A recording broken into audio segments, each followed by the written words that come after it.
Marcelo Rosa, welcome guys, have a seat, welcome. Yeah, welcome.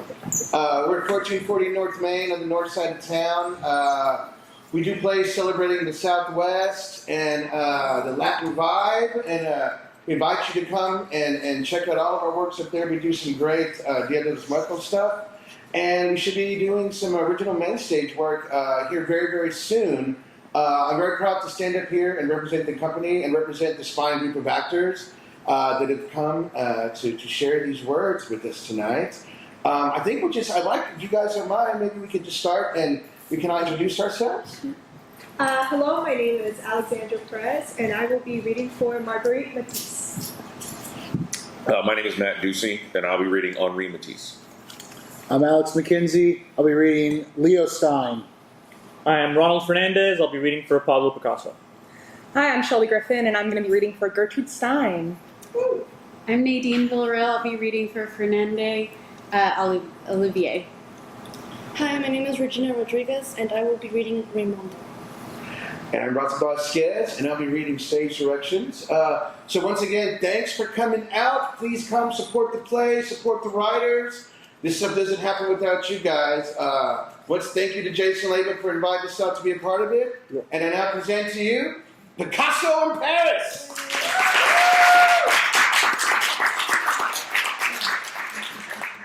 Scene 1, Darkness, Paris, 1906. Pool of light on Pablo Picasso. Picasso was 25, short, powerfully built, with a shock of black hair. He is dressed in a collarless shirt and paint-splattered pants. He lights a cigarette. Paris, 1906. This city has been my home for more or less since the dawn of the century. A line sharply severing the old from the new. True, Paris is not the home the way Barcelona was home, but artists must go where great art is made, and I am an artist. I am also beginning to find a level of comfort here, and why not? The bread is cheap. Good conversation never ceases, and even better, the wine comes in endless varieties and is available on every corner. And so are the women. Oh, and my paintings are starting to sell. I can now afford wood for the stove. In winter, my mistress, who is also my model, is complaining less of the cold. For those of you looking for lessons, here's an important one. A warm mistress makes a good model, and a warm model makes a good mistress.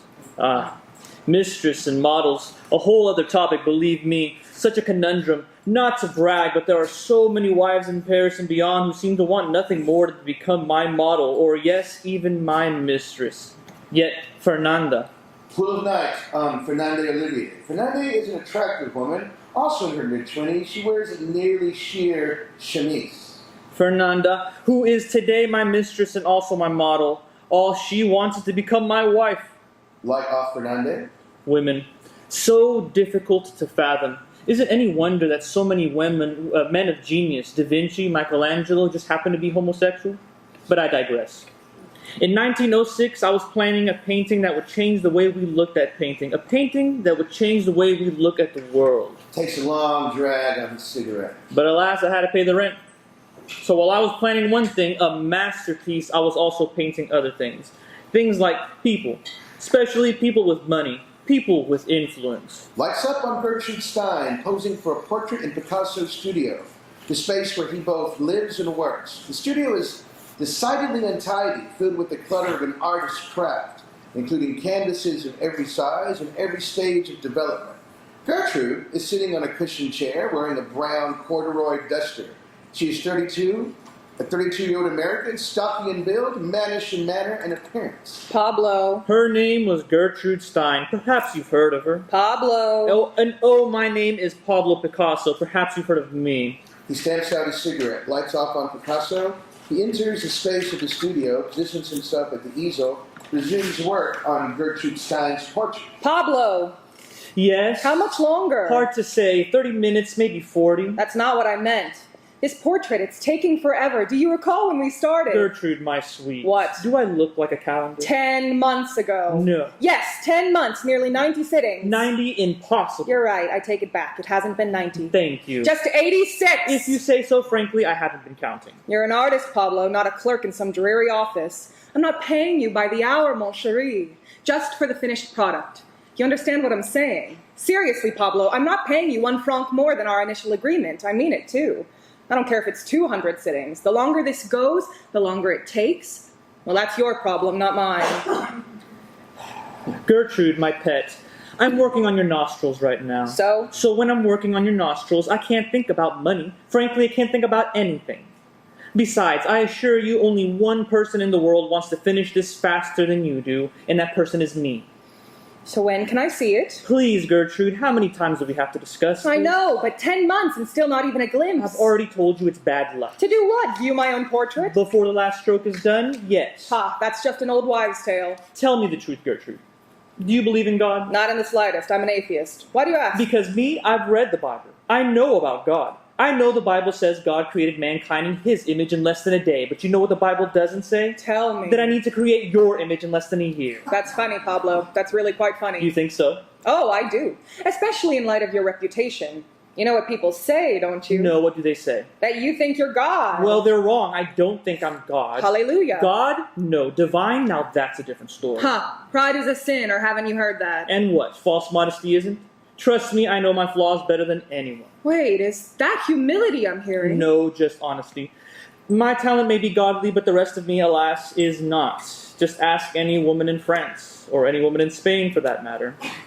Will you promise me one thing at least? And what's that? That this portrait of yours will actually look like me. You see this hand, Gertrude? This hand is not like your hand. I know. It has a mind of its own. Right. A will of its own. So you told me. It does magic, not street corner sketches. Nor would I ask it to. No. Look, Gertrude, if you wanted a photographic likeness, there are plenty of so-called painters, amateurs you could have approached. What are you saying, Pablo? This portrait, it won't look like me? No, that's not what I'm saying. It will look like you. Good. Except it won't look like you, well, now. What? This is a promise I will make, all right? This portrait, once it's done, it may not look the way you look now, but it will look the way you will look in the future. The way I look in the future. Exactly. But that's impossible. For me, it's not. He waves his paintbrush with the flourish. Magic, remember? My portrait. Yours is not the only shoulder I've tapped, by the way. You might be surprised. Who else? Care to guess? Cézanne. Not Cézanne. Cézanne's the past, not the future. Matisse. Matisse? You know him? Not personally, no. But his work, you've seen it, haven't you? Forgive me, Gertrude, but your question, it's beyond ridiculous. It is. Why? Because Matisse's work is literally in every gallery in Paris, so how could I not have seen it? Divine or not, someone sounds jealous. That's not true. I'm not jealous at all. You know why? Because there's nothing to be jealous about. After all, I'm an artist and he's... He's a what? A colorist. Colorist. That's right, a colorist. He traffics in colors. Hues, the brighter, the better. Oh, it's a good thing you're a painter, Pablo, because if you were a critic, you'd Oh, starve. don't get me wrong. The man has skill. He's an extremely capable colorist. But a groundbreaking artist, a true original, please. That's hardly the prevailing opinion, you know. And what, the prevailing opinion matters to you? No, what matters to me is me, my own taste. Though there is something else, in case you weren't aware. Matisse just happens to be the leader, the uncontested leader of the avant-garde. Some of the most radical artists in Europe. He is. Really? And this is supposed to impress me? Les feux, that's what they call themselves, the wild beasts. The wild beasts, huh? Well, I guess that explains it. Explains what? Why he wants to paint you. I'm sorry. That was unspeakably boorish and totally uncalled for. No, I deserved it. I apologize. I shouldn't be raving to you about someone else. Though you really should meet him. I should? Why? Because I believe in you. My brother and I, we both believe in you. It's why we love your work. It's why we buy your work. You're an extraordinary talent, mon chéri, the best in France. Gertrude, please, you're making me blush. Wait, I'm not finished. And so is Matisse. He's also the best in France. That's absurd. How can we both be the best? Easy, because I say so. If you'd like, I can bring him here to your studio. You should be honored. He really wants to meet He you. does.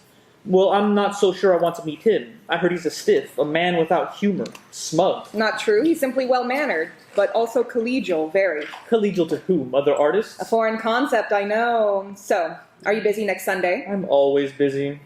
Sometimes you confuse me, my love. You confuse me mightily. Be honest, Pablo. Do you want people to know you or not? I want the right people to know me. Good. Then let's plan for Sunday. I'll stop by with Matisse and also my brother. If we don't include Leo, he'll never forgive me.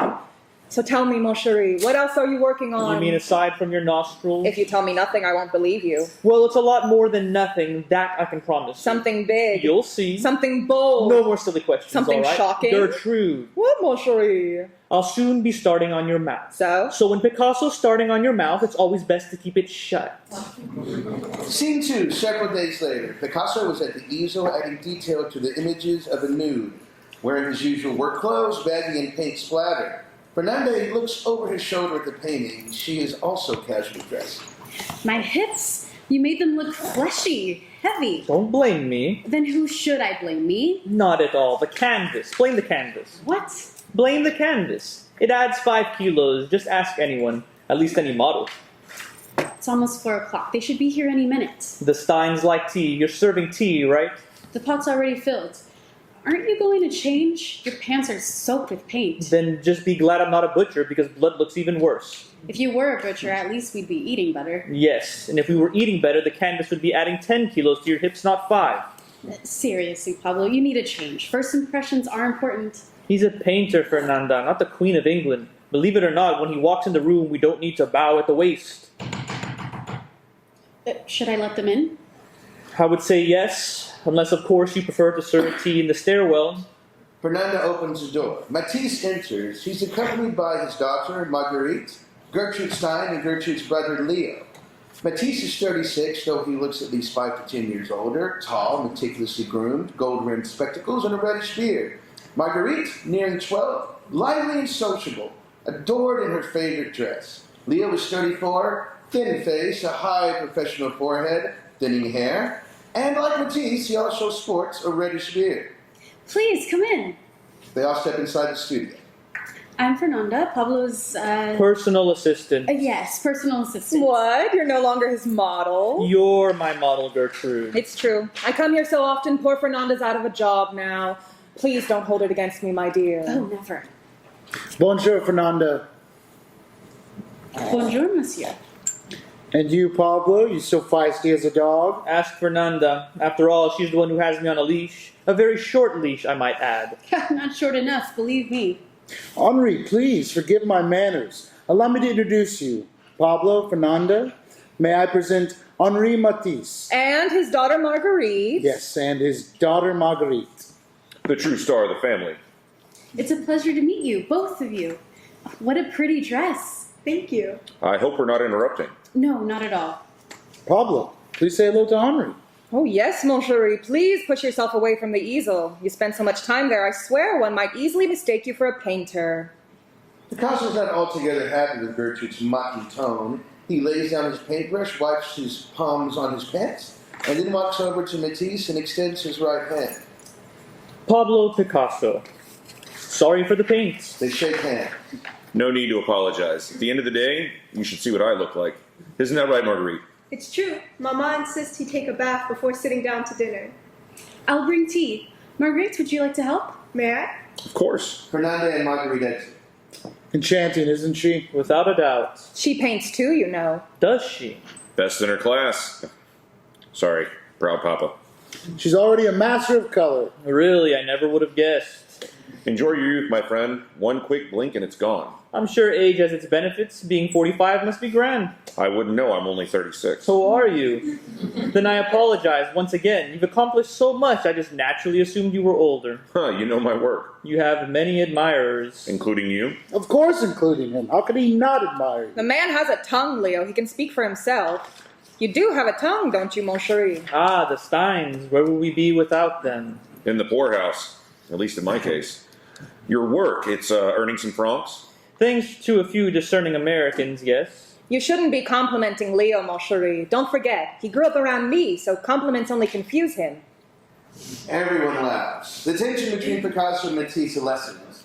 Fernanda and Marguerite enter the room. Fernanda carries a tray for tea, while Marguerite holds a plate of pastry. What's so funny? What did I miss? We're discussing the world of art. Really? Since when is that funny? Tea and pastries are passed around. Marguerite offers the plate to Matisse. Macaron, Papa? See? This child knows my weakness. Chocolate is mine. Same for me. And what's your weakness, my friend? Me? I don't have a weakness. At least none he can discuss in public. Your hospitality is most appreciated, mademoiselle. Indeed. My pleasure. Though I did have help, of course. Around here, the most help I've ever had, in fact. Thank you, Marguerite. You're welcome to visit whenever you'd like. Really? By all means. Can I bring my paints next time? Papa, would it be alright if I brought my paints? You mean here, Marguerite? To Signor Picasso? Why not? Because bringing paints here would be like bringing milk to the milkman. That's why not. But the colors I have at home, Papa, they're so much brighter. Oh, I bet they are. Oh, shush, Pablo. Just ignore him, Marguerite. He's just a child himself. Would you like to draw some pictures? You mean now? Why not? It'll be fun. Certainly more fun than this sorry group. Fernanda and Marguerite move to the opposite corner of the studio where they proceed to draw some pictures. You're a very lucky man, Henri. You know that, right? I do know that. Matisse is now walking around the studio. He studies several of Picasso's canvases. I mean, just consider all that surrounds you. Beautiful children, a loving wife, Not to mention the deep adoration of the public. and the even deeper adoration of your peers. Not all my peers, it seems, just some of them. You know, you need to show me how you do this. The arc of the flesh, the so spare yet so lush. Not a stroke wasted. What's your secret? The eye, the hand, what? This question, the one you're posing, it's not just talk, idle flattery. Why would I do that? It's human nature. You're not aware of my reputation, are you? You mean as a painter? I mean as a man. Some colleagues I teach, some I learn from. And some I learn from more than others. That's my secret. The secret of Matisse. The ladder to excellence for each and every one of us.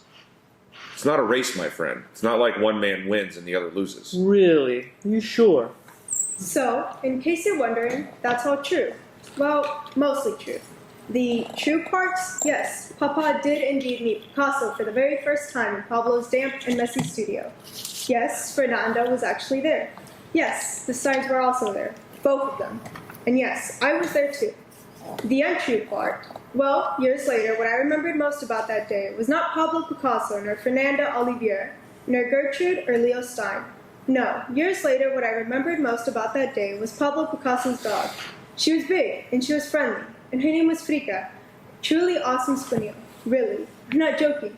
Frica had the sweetest disposition, and she behaved extraordinarily well among all sorts of people. Unfortunately, however, that's more than could be said for Pablo Picasso himself. Lights up at Picasso's studio the next day. Picasso's at the easel sketching a seated Fernanda. Fernanda's wearing a thin nightdress with both legs exposed. Can I talk? Say whatever you want, just move your lips, not your head. I liked him. Didn't you? Who, Matisse? He has, I don't know, a certain measure of maturity, don't you think? I agree. You do? You sound surprised. I guess I am. Mainly because, we often see things differently. That's because men and women are different, though in this case we concur. Matisse clearly seemed old to you, and he also seemed old to me. For once, we're in perfect harmony. See, wasn't that easy? I never said the word old. Right, measure of maturity, a sign of raging youth. So tell me, what did you think of her? Please don't move your arms. Sorry. By her, you mean who? Gertrude? No, not Gertrude. The daughter, Marguerite. What is there to think? She's a child. Still has the figure of a boy, for God's sakes. I found her charming. Charming how? The way a baby goat is charming? Turn slightly to the left, not your body, just your chin. I feel cold. Nonsense, I don't feel a thing. That's because you're wearing clothes. Pablo, I've been thinking. We should start a family. What? It'll be good for us, both of us. No, it won't. Why not? Because I'm too young to be a father, that's why not. What do you mean you're too young? You're 25. Right, and 25 is too young. At least for me, it's too young. Plus, believe it or not, I'm also thinking about you and what you've told me before. You know, about your insides. You said you couldn't have children, right? I can't. Not after the miscarriage. Then why are we having this discussion? You're so stupid sometimes, you know that? You think you're smart, but you're really stupid. Get dressed. Why? I thought you were cold. I am cold, but I want to finish this conversation. There's nothing to talk about. Sure there is. You never heard of adoption? You know what? I may be stupid, but you're the one who's crazy. Look around, Fernanda. Don't you see how busy I am? You're right. You are busy. Exactly. But I'm not. I work late into the night, Fernanda. Even when you're sleeping, I'm working. So? So the last thing we need around here is a screaming baby. I know. Good. But older children don't scream. Not if you're kind to them, and I should know. My foster mother, she was wonderful to me. There, I was afraid of this. Now you're getting all emotional. You're thinking like a woman. That's because I am a woman. And I'm a man. Men happen to see things differently, remember? Not all men. Just think of Matisse. Matisse? What's Matisse have to do with this? Matisse has children. Matisse is happy. Matisse is happy because his paintings are selling. That's the reason he's happy. And Matisse's wife? Is that the reason she's happy? Just because of his paintings? Fernanda starts to sob. The sobs are soft, but they fill the room. Fernanda covers her face with her hands so Picasso can't see the tears. Just don't cry, alright? I hate it when you cry. Just do it, all right. Just finish your damn drawing already. I don't care about the drawing. No. Go ahead, Pablo. Finish it. Who knows? It might even put a few extra coins in your pocket. Admit it. That's really all you care about, isn't it? Scene 4, a week later. Matisse shows Picasso a foot-long Congolese statue. It's carved out of wood, but has a masked face. I don't understand. It's a gift for you. I know. That's the part I don't understand. It's really quite simple. I saw it in a shop and said to myself, Picasso should see this. Why? Do you think there's a resemblance? Now that you mention it. My God, you're almost the same height. You should laugh more, Pablo. You'll live longer. Anyway, I thought you might like it. It's from the Congo. A talisman. A lucky charm. Primitive yet powerful. Wouldn't you agree? It's powerful because it's primitive. See that? I knew you'd like it. I could tell as soon as I saw it. I said to myself, Picasso will like this. And Fernanda, our wonderful hostess, she'll like it as well. Where is she, by the way? Fernanda, your guess is as good as mine. Is she all right? Who knows? For the past few days, she's hardly said a word to me. Yesterday she pouts, today she glares. I wouldn't be shocked if she left me tomorrow. Trouble in paradise, isn't that what they call it? Not me. I call it something else. Hysteria. She wants to adopt a child. You mean a baby? Worse, a 13-year-old. Can you picture me with a 13-year-old daughter? I mean, I'm barely 25 myself. It's true, fatherhood's not for everyone. Except you. You, it seems to suit just fine. True, but a young woman? She is not a young woman. A mere 2 months ago, she was 12. Yes, except now she's 13. A time of change, it would be like having a stranger in the house, especially at first. Trust me, you don't know the half of it. See? Now you got my attention. Her mother, a whore from Tunisia. No. God's truth, why would I lie? A hard life, even harder for the girl. Though if you ask me, that's actually part of the attraction. For Fernanda, I mean. I understand. No, you don't. Fernanda, her life, her early life was not so different. The girl's plight mimics her own. Tragic. My reluctance, it makes sense, no? Oh, absolutely, except... Forget it, it's really none of my business. No, tell me. Fernanda, she's a good model. One of the best. She's able to sit for hours. And she cooks your meals. Like a chef, her gazpacho rivals my mother's. And... how can I phrase this? There's physical pleasure. Physical pleasure. I'm trying to be discreet. Ah, yes, I understand. Well, let me put it this way. In bed, there's nothing discreet about either of us. Now I see your dilemma. Fernanda is irreplaceable. No, you're wrong. I am? No woman is irreplaceable. Perhaps, but Fernanda is clearly less replaceable than most. You're facing a difficult decision, mon ami. I wish you luck. Perhaps our little friend here will bring you some. You know, he's really quite sublime. I wish all my paintings had his power, his energy. Yes, don't we all? Interesting. The day we met, a week ago, I asked what plans were looming. Your next big project. This was my question, remember? Of course I remember. Right. Only something just occurred to me. What's that? I may have asked the question, but you never gave me an answer. Scene 5, several months later. There's now a nearly square 8-foot canvas in the middle of the studio. The canvas is initially covered with sheets.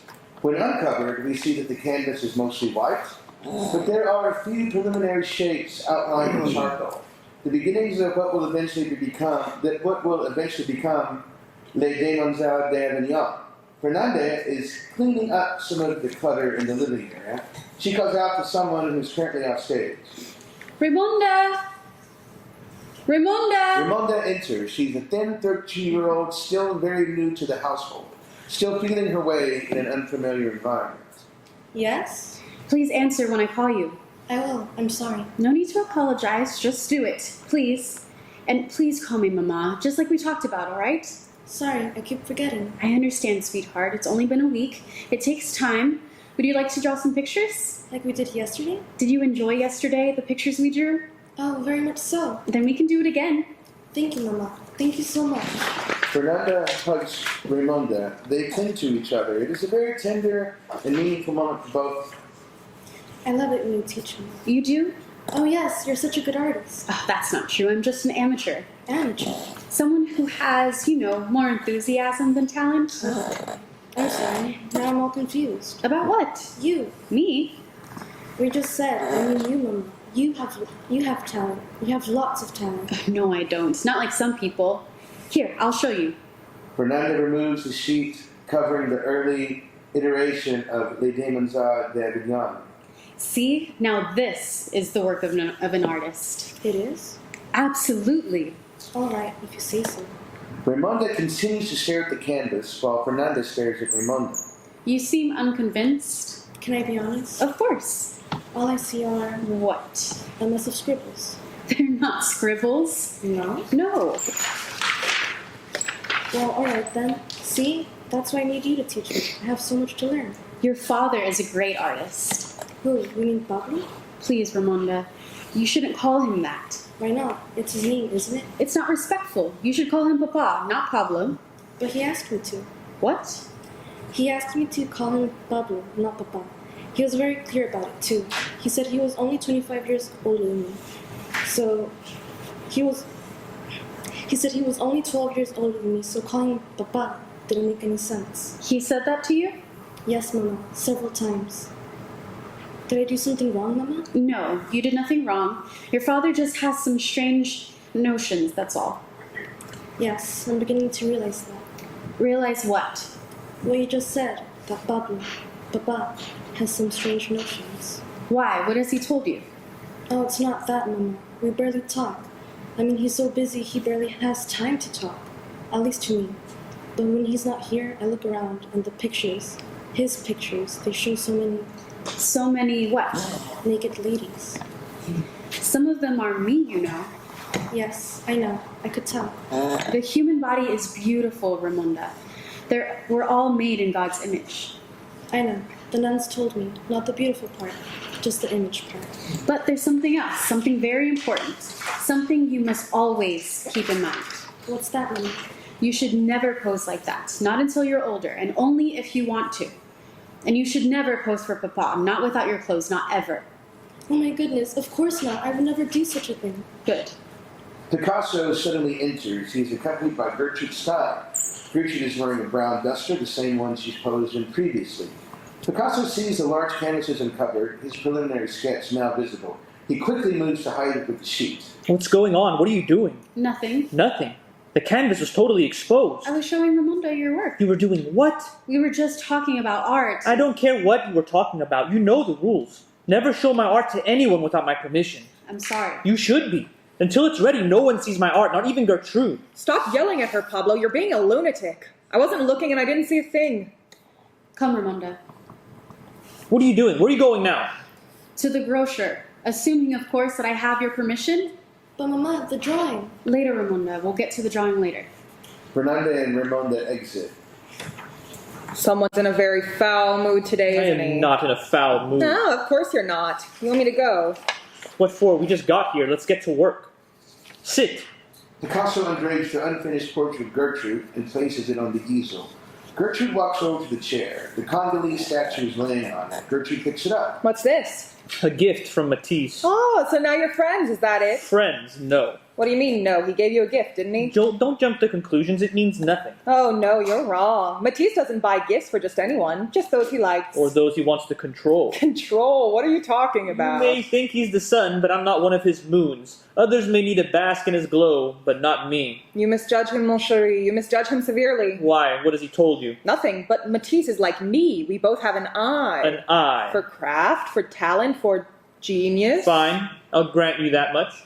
You do have an eye, and so does he. Except there's a difference. Which is what? You want me to succeed. I do. And he does not. That's not true. He absolutely does want you to succeed. He wants all his friends to succeed. Perhaps, just not too much. Oh, that's ridiculous. Is it?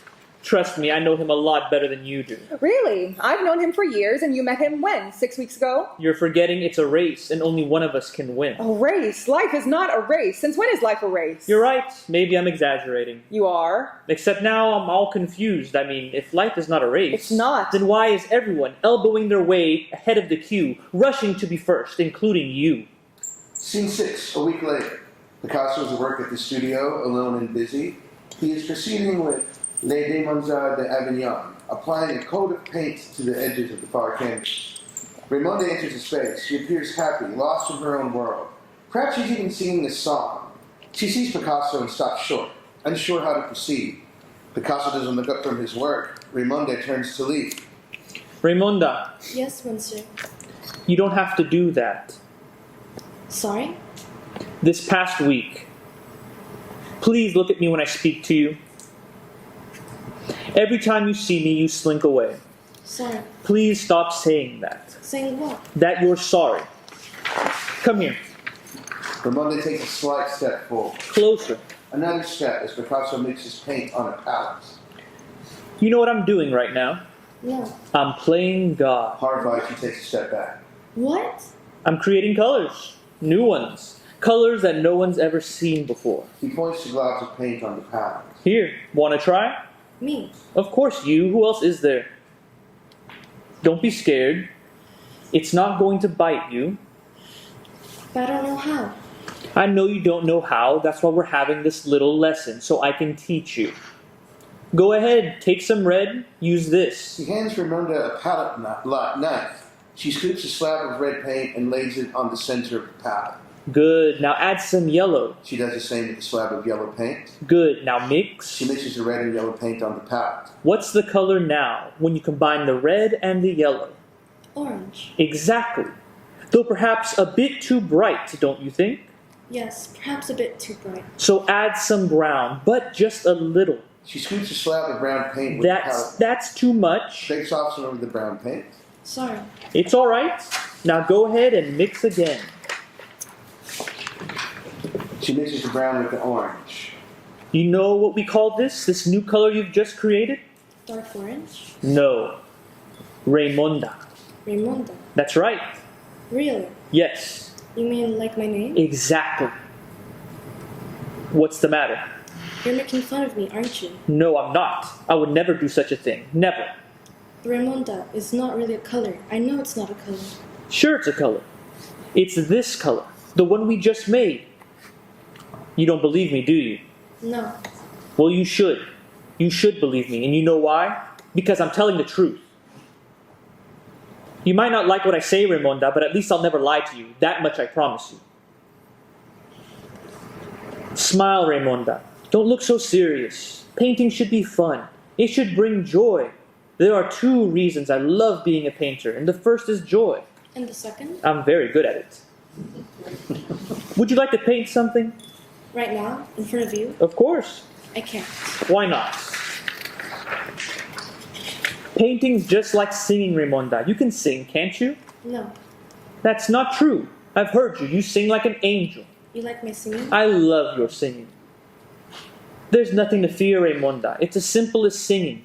You just need to let yourself go and do it. Paint something. The brush, take it. But this is yours. Don't worry, there are others. Go on, take it. Raymonde takes the paintbrush. She eyes it from every angle as if she's studying a priceless treasure. Stay here, don't move. He goes to another area of the studio. He picks up a sketch pad and returns. Here, this is for you. A gift. See? A brush, a pad. Now all you need is the paint. Well, that and a good idea, of course. She doesn't respond. She looks at the painting. She looks at the brush and the pad with a mixture of awe and apprehension. Think of it as a game, Raymonda. You like games, don't you? Yes. Good. Except I don't know the rules. There are no rules. Her body stiffens ever so slightly. There aren't? Picasso eyes Raymonde, then he eyes the uncovered canvas of Les Démons d'Avignon. He suddenly realized the context of Raimonda's question. Ah, you're thinking of last week, the uncovered canvas. Well, you're right. There are some rules, but just a few. Just to make sure that no one interferes with what I'm doing. But when I'm painting, when the brush is actually moving, all the rules go away. They're nowhere to be found. And that's the whole beauty of it. Whenever you're thinking about the moment, whenever you're thinking about just the moment, you can paint it. She doesn't respond, appears anxious. If I ask you a question, Raimonda, will you answer it? Answer it honestly? Yes. Good. What are you thinking about right now? Right now, I mean. Right now? Yes. Nothing. That's not true. You have to be thinking about something. We're always thinking about something. Don't be afraid, just tell me. What are you thinking about? The truth? Of course. I'm thinking about you. You are. Yes. So what are you waiting for? Go ahead. Paint a picture of me. Scene 7, a week later. The 8-foot canvas, the canvas will become Les Démons d'Avignon, is now covered with a sheet. Leo Stein is in mid-conversation with Picasso. Leo has unfurled a poster of Matisse's latest painting, Le Bonheur de Vie. Extraordinary, is it not? This poster hardly does it justice, though. The painting itself, guess how large it is? You mean what? Its precise dimensions? Over 2 meters long, nearly 2 meters high. I'm telling you, Pablo, it's stunning, absolutely remarkable. Forgive me, Leo, but there's something I need to ask. Have I offended you in some way? Excuse me? Have I offended you? Said the wrong thing, perhaps? Maybe laughed when I shouldn't have laughed? Of course not. Good. But why the question? This poster. Its goal is what? To draw attention to someone's work, correct? Yes, that's true. Another artist? Right, but if we take a step The back... artist in question being Matisse? This painting, Pablo... Le Bonheur de Vivre? The Bonheur de Vivre, yes. It's all everyone's talking about. And not just here in Montmartre, mind you. I mean all of Paris. I understand what you're saying, Leo, only it's not everyone. What? You said everyone is talking about it, but that is not true. Not everyone is talking about it. More specifically, I am not talking about it. That's only because you haven't seen it. On the contrary, I have seen it. You have? Of course. So what do you think? Wait, you want my opinion? Indeed. It's big. That's all?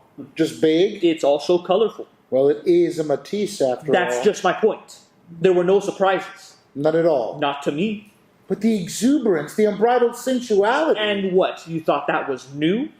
All right, fine. Maybe it wasn't new, not entirely. But his twist on perspectives and scale, his depictions of figures both in the foreground and in the background, most people found that... Found that what? Revolutionary. Is that so?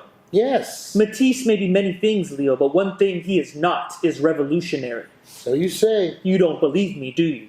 This isn't easy for you, is it?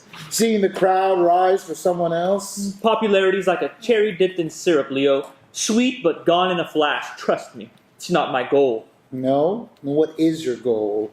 You won't laugh? Never. Changing the face of art. The way we look at art. Sorry. I know. It sounds pretentious. More than pretentious. Preposterous. No, it doesn't. Then why are you laughing? I'm laughing because you say you want to change the face of art. More than anything. And that's what's funny. Because what do you think Matisse just did? Scene 8, pool of light on Leo Stein. And indeed, that's exactly what Matisse had done. And it was immediately clear that the story edifice of European art would never be the same. Why, you ask? Well, just take a look. Even better, just picture yourself looking at this when it was first revealed to the world. The figures, they seemed completely out of scale. Some too big, some too small, bizarrely portioned top to bottom, without rhyme or reason.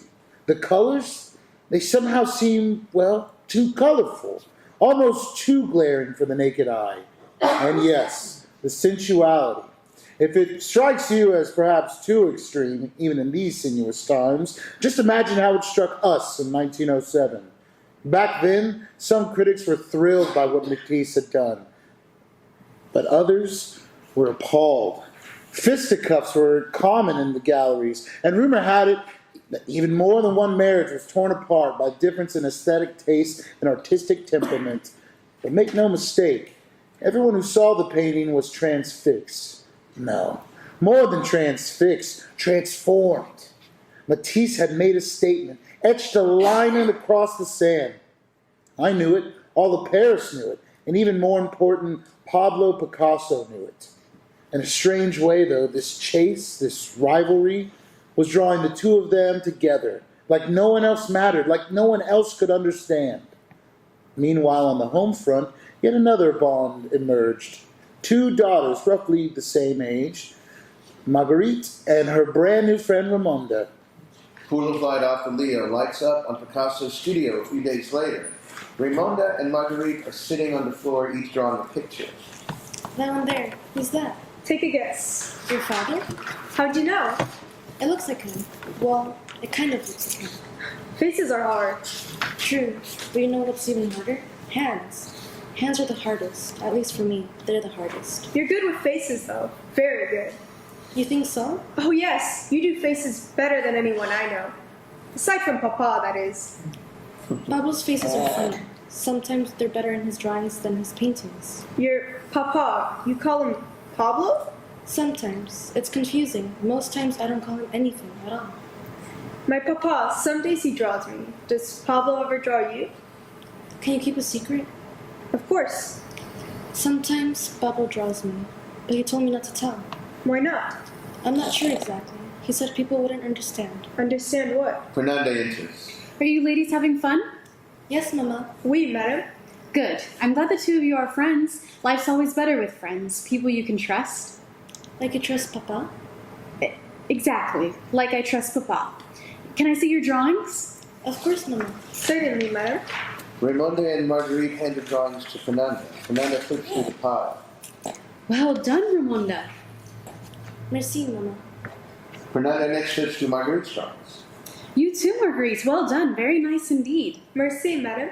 You both have a gift, a special talent, a talent that will only swell and blossom as you grow older, a wealth of promise waiting to be fulfilled. You will both become great artists, just like your fathers. You hear that, Raimonda? Great artists. Both of us. Is that true, Mama? Or are you just telling us a story? Oh no, it's true, all right. And you know how I know?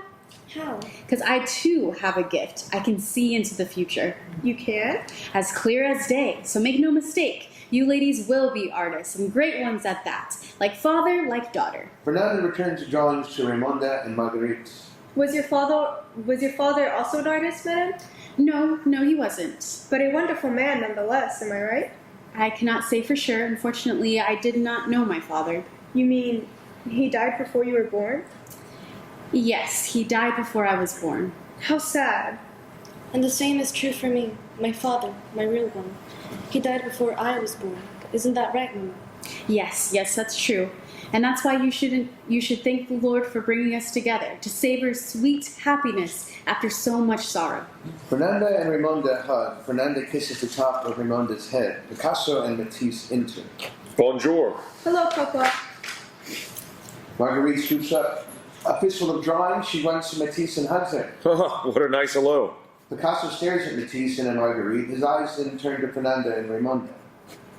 And you, Raimonda, no hug for me? Raimonda moves from Fernandez to Picasso. She hugs him, albeit a bit tentatively. Well, that's better.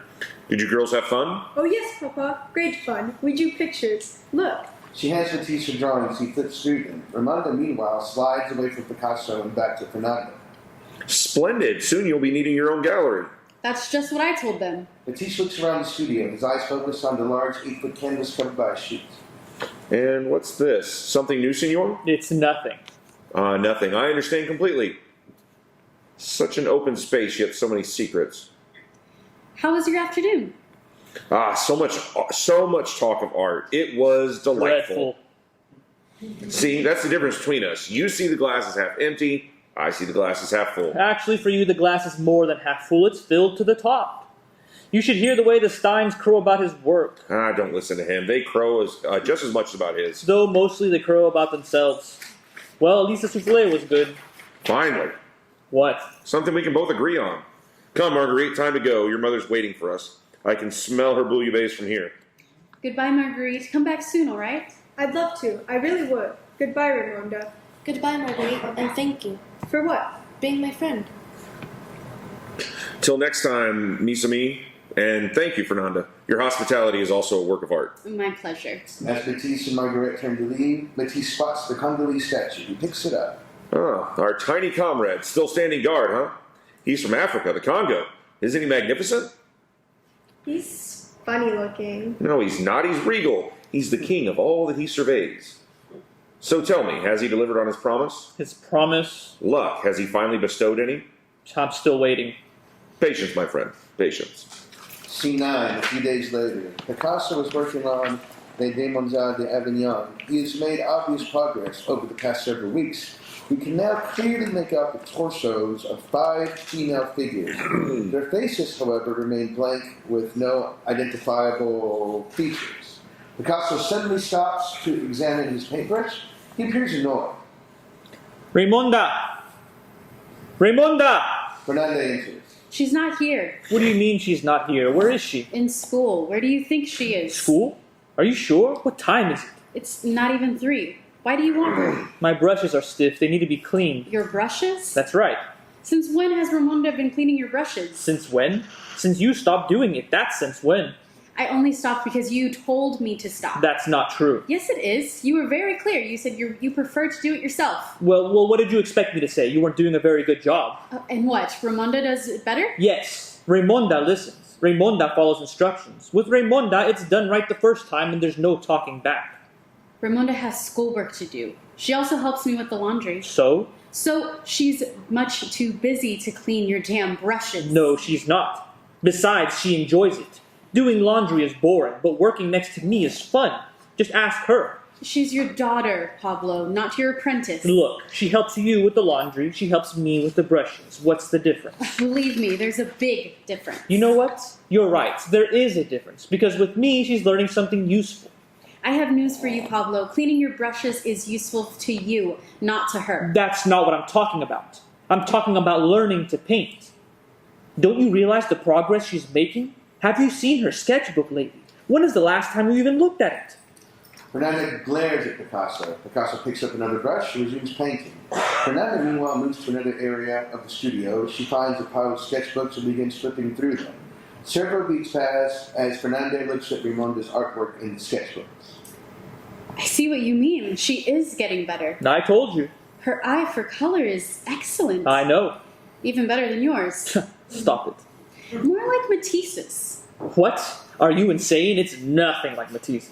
Fernanda puts down one sketchbook, picks up another, a larger one. This sketchbook, though, is Picasso's, not Raimonda's. Fernanda flips through it. Initially, she is placid, perhaps even smiling. Her face suddenly darkens, however, when she comes to one particular drawing. It is a sketch of Raimonda, seated on a chair, examining an upraised foot. Raimonda is naked from the waist down, her legs spread wide apart. The most intimate details of Raimonda's anatomy are very evident. Oh my god. What? How could you? What's the matter? Your own daughter?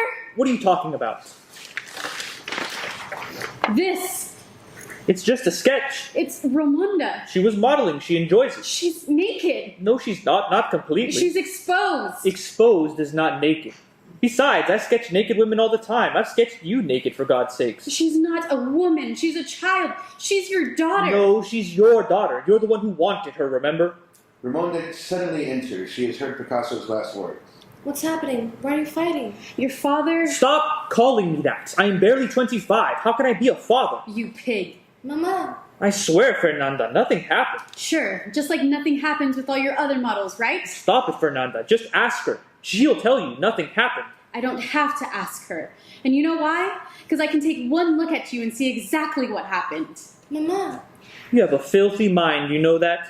This child is pure and your mind is the opposite. Get out. Out. This is my studio, not yours, remember? Out, or I'll call the police. All right. I'm leaving, but I'll be back. Don't forget, Fernanda, it's my name on the lease and no one else's. Picasso exits. Fernanda and Raimonda look at each other. Mama, Not a word, Raimonda.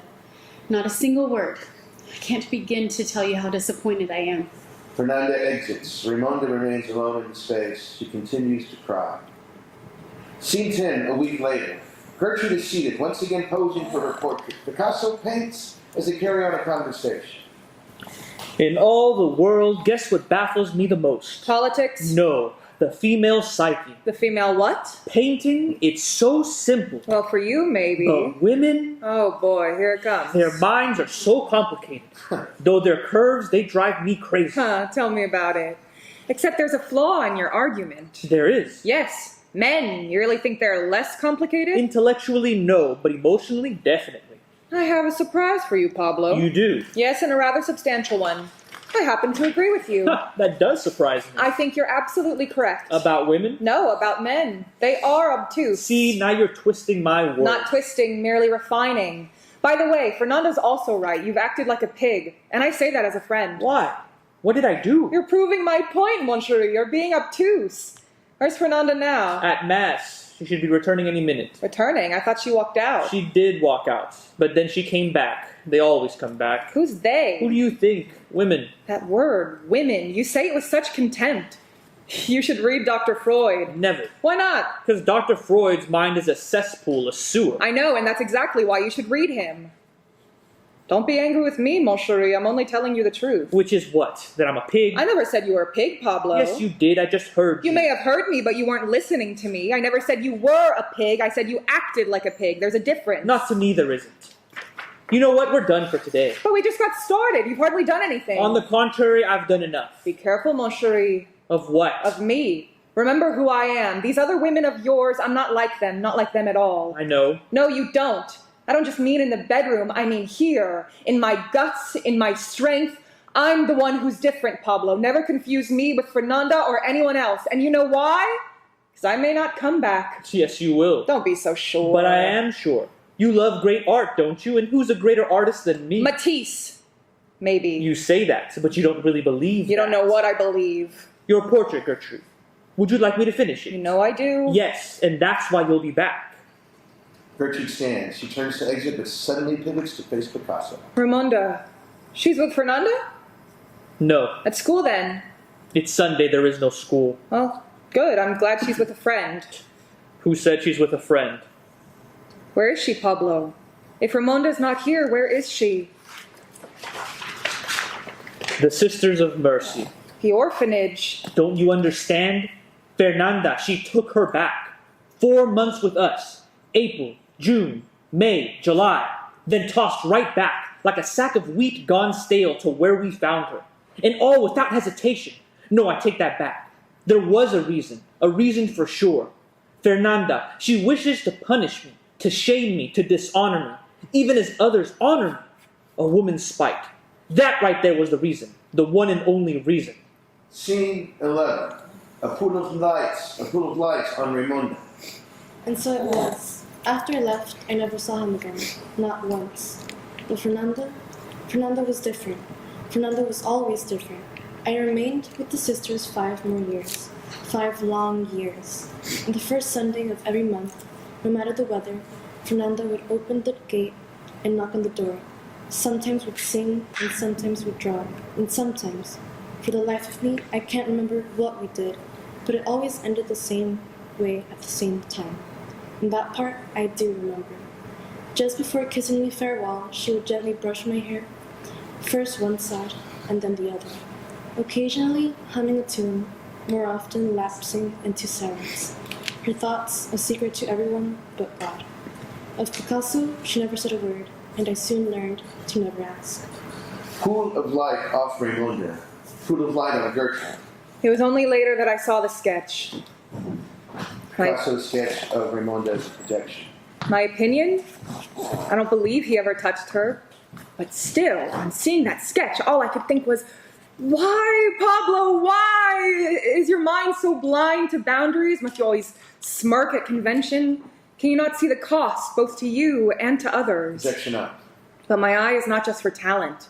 It's for character as well. And my eye, my heart, my soul, they all scream, no, he could never have done that. He could never have touched her. But draw her that way he did, and she was too young to object. And doing that alone is shameful enough, and genius is no excuse. So about Ramonda, Picasso was wrong. But about Fernanda, Picasso was right. Like so many others before, like so many others after. Fernanda did indeed come back. Well, at least that time she came back. Pool of light off Gertrude lights up on Picasso's studio a few days later. Picasso is at his easel working on Les Demonzades d'Avignon. The painting is now further along in its evolution, with additional detail and color. The woman's faces, however, remain blank and unfinished. Fernanda is posing, her head turned slightly to the right. She is wearing a simple nightdress. There is an obvious chill between Fernanda and Picasso. Neither speaks as the former poses and the latter paints. More to the right, just the head, not the shoulder. Stop. Are you cold? No. If you want, I can take this off. That won't be necessary, not right now. Fernanda, Yes? I've been doing some thinking for the past week, ever since your return. Some very serious thinking. About what? Everything. You, me, art, life, all that and more. And I've reached a conclusion, something I need to tell you. Go ahead, I'm listening. I'm not Devine. What? I'm nothing like him. Nothing at all, just so you know. Why are we talking about Debian? Because I know the whole sordid history, that's why. I know what happened. Pablo. Debian might sleep with 12-year-olds, but God is my witness, I do not. I don't want to talk about this, especially not with you. And by the way, the girl was 13, not 12. Really? I heard she was 12. And I was the one who found them in bed together, so if one of us would know, it would surely be me, right? Besides, I knew her mother. I even knew her priest. Wait, you knew the girl? Of course I knew the girl. She was one of his models, just like me. And no more talk of this, not another word. The golden rule, remember? What golden rule? I don't speak of my lovers and you don't speak of yours. That's golden rule. I see what you're doing here. I'm not doing anything. I'm simply trying to preserve my sanity. No, you're not. You're telling me to shut up. And not even nicely. I can't believe this. I'm the artist, you're the model, and you're telling me, Pablo Picasso, to shut up? I'm not telling you, Pablo. I'm begging you. I don't understand. I thought you would be happy about this. Happy about what? A measure of civility, a polite conversation, my willingness to discuss this further in a rational way. Wait, you thought bringing up Debian would make me happy? No, that's not what I thought. Good. At least you're right about something. Look, just don't confuse me with Debian, alright? We're two very different people. Please stop talking about Debian. I told you before, I never want to hear his name again. Not ever. But the shadow he cast, Fernanda, it's affecting your mind. It's distorting your judgment.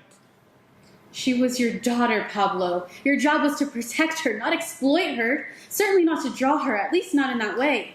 Don't do that, Fernanda. Don't ever think about doing that. You're doing what? Telling me what to draw.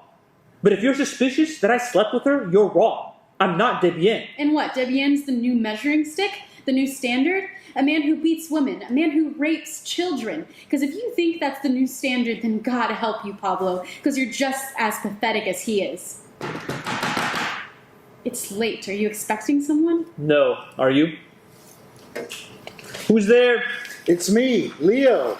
I'm working, Leo. You know I don't like to be interrupted when I'm working. I know, I'm sorry, but this is important. I have money. Did you say money? Oui. What the hell are you waiting for? Let the man in. As Fernanda moves towards the door, Picasso changes the angle of his easel so that Les Demonzades d'Avignon is hidden from Leo's view. Fernanda opens the door and Leo enters. Before you say anything, I'm aware of the hour. I apologize for the inconvenience. I also sense that this time is not ideal. On the contrary, Leo, if you're bringing money, the time is always ideal. You look tired. Would you like a cup of tea? Please. Fernanda exits. You and Fernanda, is everything back to normal? What do you think? I don't know, that's why I'm asking. Just now, a minute ago, you heard us arguing, didn't you? Really? The two of you were arguing? Leo, please. I could practically see your beady little eyes through the keyhole. Fine. You're right. I heard you arguing. Excellent. Then you know things are back to normal. The money, Leo, just how much are we talking about? 40 francs. I did what you asked. You asked me to speak to a dealer, so that's what I did. I spoke to a dealer. The top one in France. Villard. Leo digs in his pocket, removes a wad of bills. He hands the bills to Picasso. Here. 40 francs for one drawing. No, 5. 5? That's right. 5 drawings, and all I get is this? 40 francs? I thought you'd be pleased. It barely covers the rent. Why would I be pleased? Because it covers the rent. Look, Pablo, I love your work. My walls, they're completely covered with your work. I love your work so much, in fact, that it pains me to part with any of it. Even the quick ones, the drawings. Not as much as it pains me. Fine, then maybe you should keep everything for yourself. Surround yourself, floor to ceiling, with, works of genius. Believe me, I could if I would. Just one problem. What's that? You'd starve. Don't worry, I'd manage. No, you wouldn't. You'd starve. Even worse, you'd live in obscurity. Compared to that, starving would be easy. At least for you. Tell me, Leo, Matisse's drawings, what's the price going for them? Apples and oranges. Wrong. Apples and oranges, that's Cezanne, not Matisse. Do yourself a favor, Pablo. Don't compare yourself to either one of them, all right? I'm not worried about Cezanne. Cezanne is old.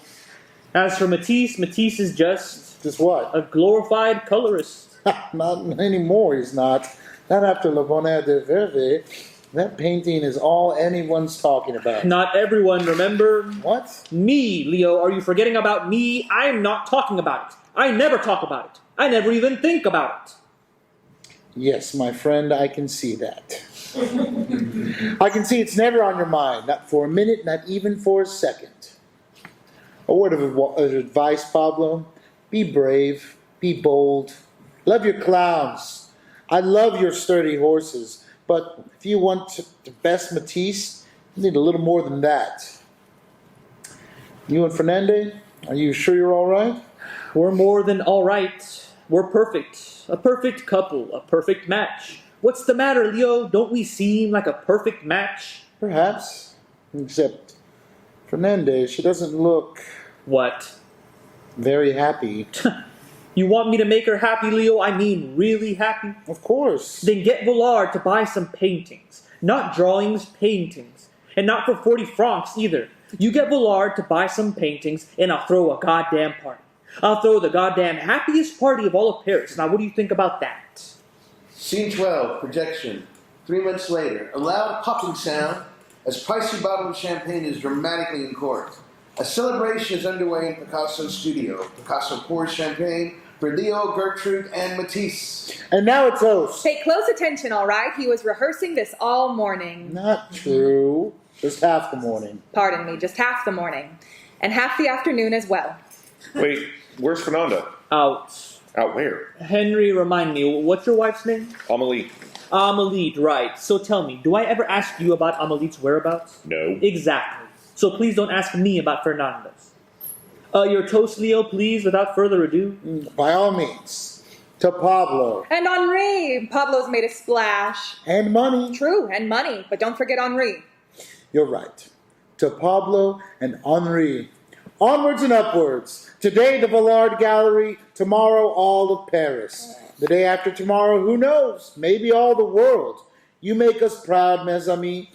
Better still, you make artists everywhere proud. May your success be ever resounding and your critics ever mute. Hear, hear, to art and artists everywhere. To art and art lovers everywhere. They drink again. To art and art dealers everywhere. After all, they're the ones with the money, am I right? This They one drink again. here, he learns fast, doesn't he, Leo? Indeed. Your toast, mon chéri. It was excellent. Thank you. I mean, it may have taken you close to an eternity to write, but it was worth every second. Isn't that true, Pablo? Quiet, Gertrude.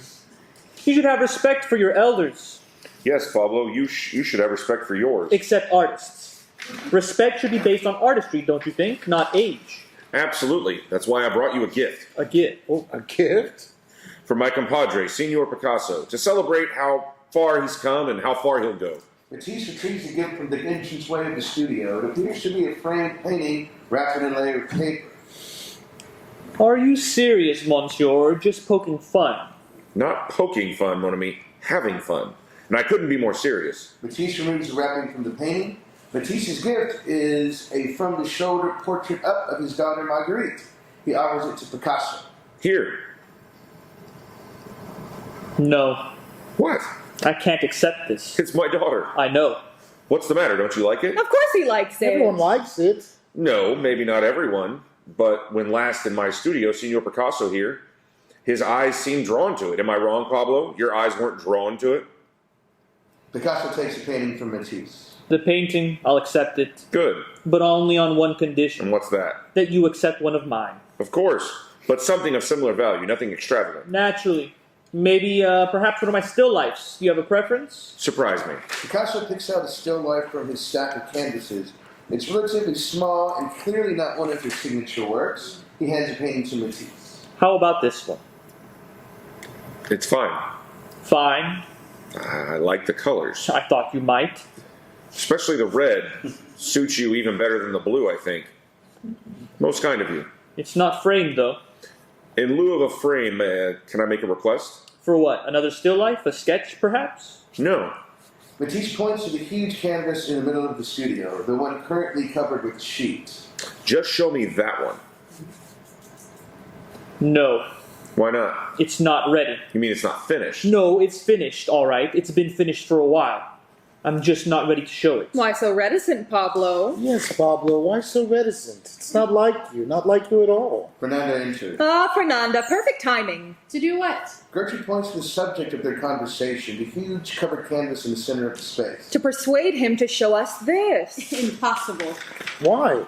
Because if he hasn't shown it to me, how on earth can I persuade him to show it to you? You mean you've never seen it?